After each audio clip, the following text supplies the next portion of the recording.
Predsjednik vlade Republike Srpske Radovan Višković zajedno sa načelnikom opštine Pale Boškom Jugovićem i direktoricom vrtića Bubamara Vanjom Jugović ozvaničio je početak izgradnje novog objekta vrtića Bubamara kojim će biti proširen kapacitet vrtića za 120 do 150 djece. Premijer je izjavio novinarima da će vlada učestvovati u izgradnji novog objekta vrtića sa 200.000 maraka, te istakao da sama potreba za proširenjem vrtića pokazuje da u Palama živi dosta mladih koji su, prema njegovim riječima, budućnost Srpske. Republika Srpska, evo i na ovaj način, misli o najmlađima, misli o budućnosti. Posebno je zadovoljstvo da imate sredine, da imate gradove, da imate mjesta u Republici Srpskoj kojima su postojeći kapaciteti u vrtićima mali i koje treba proširivati. To znači da ovdje ima života, da ovdje ima budućnosti, da ovdje ljudi ostaju, da se rađaju i da će tako biti u budućem periodu. Vlada će, kako je načelnik rekao, podržati ovu investiciju kao što smo to radili do sada.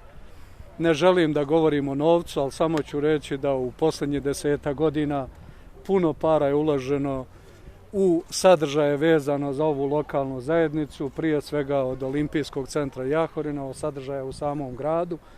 Ja sam imao priliku da blizu ovog grada u nekom periodu i živim i studiram i tako dalje. I ja znam kako su Pale izgledale prije 20 ili 30 godina, kako danas izgledaju. To su sasvim dva različita mjesta. Želim svim građanima Pala da čestitam sutrašnju krsnu slavu opštine i da im poželim da još ovakvi objekata gradimo u Palama. Sve dok radimo vrtiće, znači da život ide uzlaznom putanjom, da smo tu, da volimo i želimo da sačuvamo našu Republiku Srpsku sa najmlađima, to nam je zagarantovano.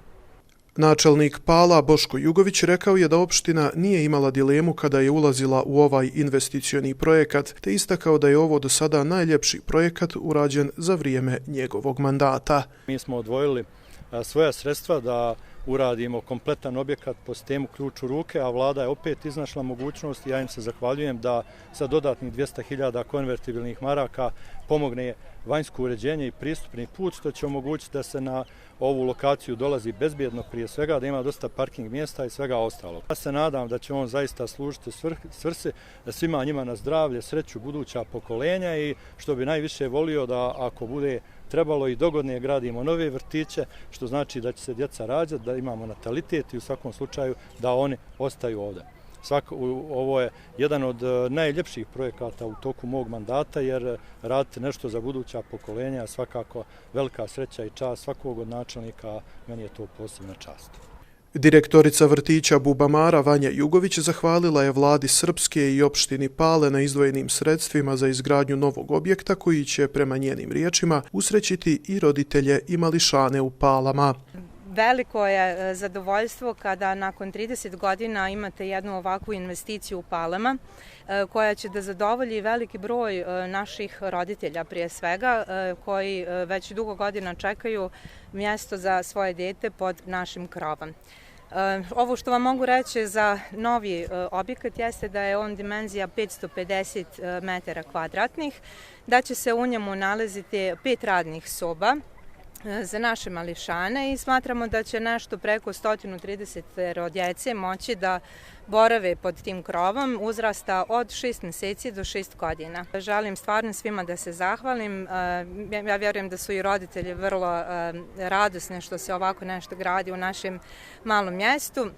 Ali to je stvarno dugo godina već trebalo, jer uvijek nakon, pošto završimo konkurs, jako puno djece ostane ispod crte. Ja se nadam da ćemo sa ovim novim objektom taj problem riješiti na jedno duže vrijeme. Rok za završetak radova na izgradnji novog objekta vrtića Bubamara je 70 radnih dana, pa se očekuje da već krajem novembra ovaj objekat bude useljiv. Do sada je vrtić Bubamara godišnje upisivao 184 djece u 7 vaspitnih grupa, a izgradnjom novog objekta taj broj biće povećan na više od 300, što će vrtić Bubamara uvrstiti u jedan od najvećih vrtića u Republici Srpskoj.